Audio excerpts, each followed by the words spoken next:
ሰላም ጤና ይስጥልኝ ውድ የሶሎዳ ሚዲያ ቤተሰቦቻችን እንዴት አላችሁ? ለዕለቱ የመራረጥናቸው አዳዲስና ትኩስ መረጃዎችን ይዘን ቀርበናል። መረጃዎቻችን እየተከታተላችሁ ከኛ ጋር እንድትቆዩ በአክብሮት እጋብዛለሁ። ህወሓት በራያና በወጀራት አካባቢ በትምህርት ቤት ውስጥ ታጣቂዎችን በማስፈሩ በአካባቢዎቹ የሚገኙ ህፃናት ተማሪዎች እስካሁን ትምህርት እንዳልጀመሩ ተገለጸ።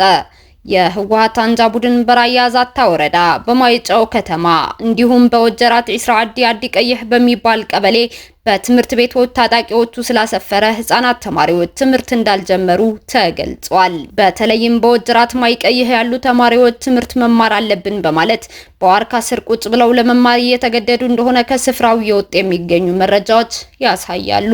ቡድኑ ጦርነት ለኩሶ ለ4-5 ዓመታት ከትምህርት ገበታ ያላቀቃቸው የትግራይ ህፃናት አሁንም ትምህርት ቤቶች የጦር ካምፕ ማድረግ የጦር ወንጀል እየፈጸመም ይገኛል።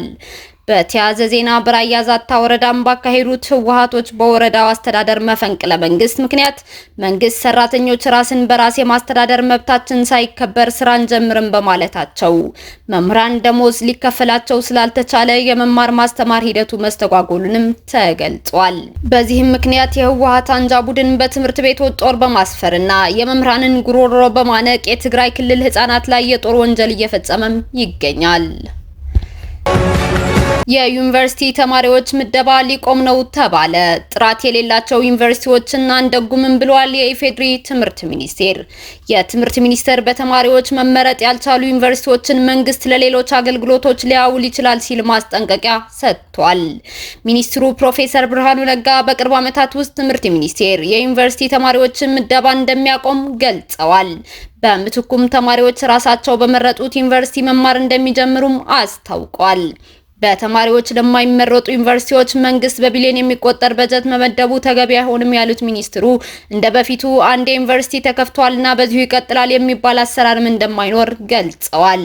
በተማሪዎች መመረጥ ያልቻሉ ዩኒቨርሲቲዎችን መንግስት ለሌሎች አገልግሎቶች ሊያውል እንደሚችል ጥርጥር አይግባቸው ያሉት ሚኒስትሩ ዩኒቨርሲቲዎች ተመራጭ ሆነው ለመቀጠል የመማር ማስተማር ስርዓታቸው ጥራት ያለው እንዲሆን መስራት እንደሚጠበቅባቸውም አሳስበዋል። ቦትስዋና ለውጭ ባለሀብቶች ዜግነት ልትሰጥ ነው። ቦትስዋና ከፈረንጆቹ 2026 ጀምሮ ከ75000 እስከ 90000 ዶላር አስተዋጽኦ ለሚያደርጉ የውጭ ባለሀብቶች ዜግነት እንደምትሰጥ አስታውቃለች። መርሃ ግብሩ አዳዲስ ነዋሪዎችን ለመሳብ፣ የውጭ ኢንቨስትመንቶችን ለማሳደግ፣ የህዝቡን ቁጥር ለመጨመርና የኢኮኖሚ ልማትን ለማነቃቃት የተነደፈ ነው ተብሏል። የፔሩ ፕሬዝዳንት ከስልጣን ተነሱ። የፔሩ ኮንግረስ ፕሬዝዳንት ዲና ቦልዋርትን ከስልጣናቸው እንዲያነሱት ድምጽ ሰጥተዋል። ኮንግረሱ ድምጽ ከሰጠ ከሰዓታት በኋላ ክስ ለመመስረት የተደረገ ውይይትም ተጠርቷል። ከፖለቲካው ዘርፍ የተውጣጡ አብዛኞቹ የህግ አውጪዎች በቋሚ የሞራል ብቃት ማነስ ፕሬዝዳንቷ ከስልጣን መባረሯን አጽድቀዋል። ድምጹን ተከትሎ ቦልዋርቴ በብሔራዊ ቴሌቪዥን ባደረጉት ንግግር በፔሩ ዲሞክራሲ መረጋጋት ላይ ያለውን አንድምታ ጠቅሰዋል። ከ2 እስከ 4 በመቶ ተቀባይነት ካላቸው መሪዎች አንዷ የሆኑት የቦልዋርቴ ስልጣን ዘመን በተደጋጋሚ በተቃውሞ ሰልፎች፣ የምዝበራ ቅሌቶችና ምርመራዎች እንዲሁም በቡድን ሁከት የተወጠረ ነበረ።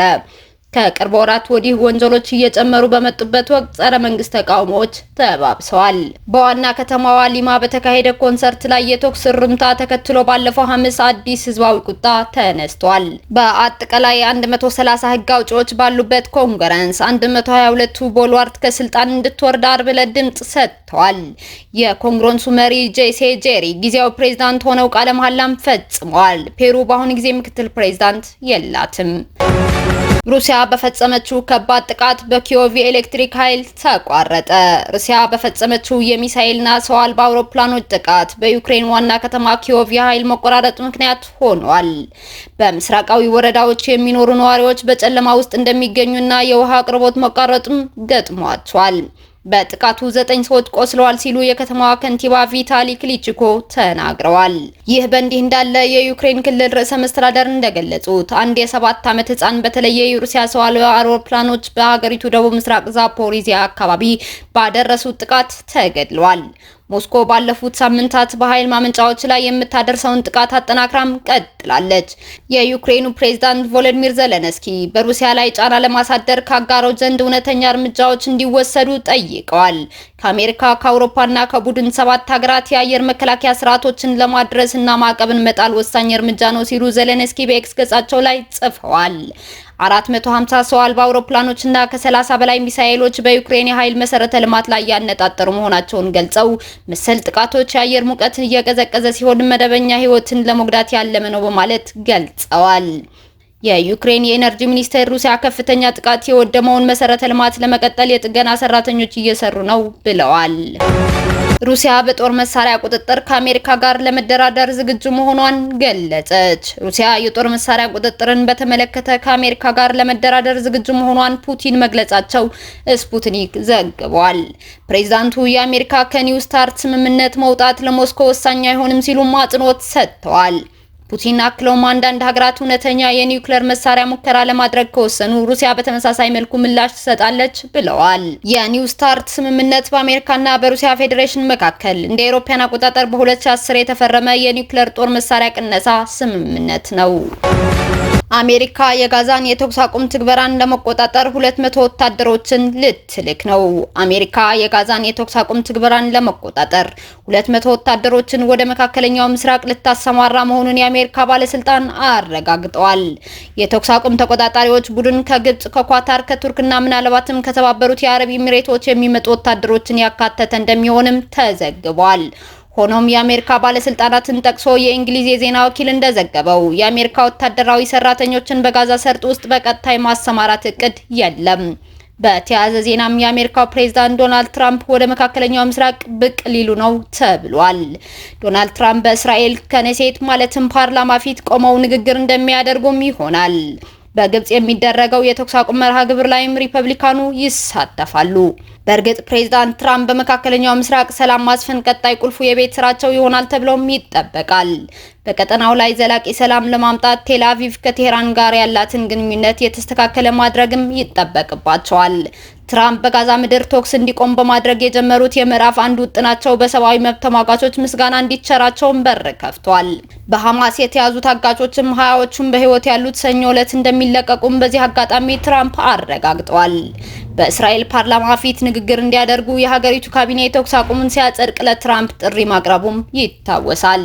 በሌላ በኩል በጋዛ የተኩስ አቁም ተግባራዊ መሆን መጀመሩን ተከትሎ በሺዎች የሚቆጠሩ ፊሊስጤማውያን ወደ ሰሜናዊ ጋዛ መመለስ ጀምረዋል። የእስራኤል ጦር የትራምፕ የሰላም እቅድ ስምምነትን ተከትሎ በጋዛ የተኩስ አቁም መተግበር መጀመሩን አስታውቋል። የእስራኤል ካቢኔም የሰላም እቅዱን ስምምነት የመጀመሪያ ምዕራፍ ማጽደቁም ይታወሳል። ይህንን ተከትሎም የእስራኤል ጦር ከጋዛ በመውጣት ወደ ተስማሙበት መስመር ወጥቷል። በቀጣይ ሁለቱ አካላት የእስረኞች ልውውጥ የሚያደርጉም ሲሆን በርካታ መጠን ያለው ሰብአዊ ድጋፍ ወደ ጋዛም ይገባል።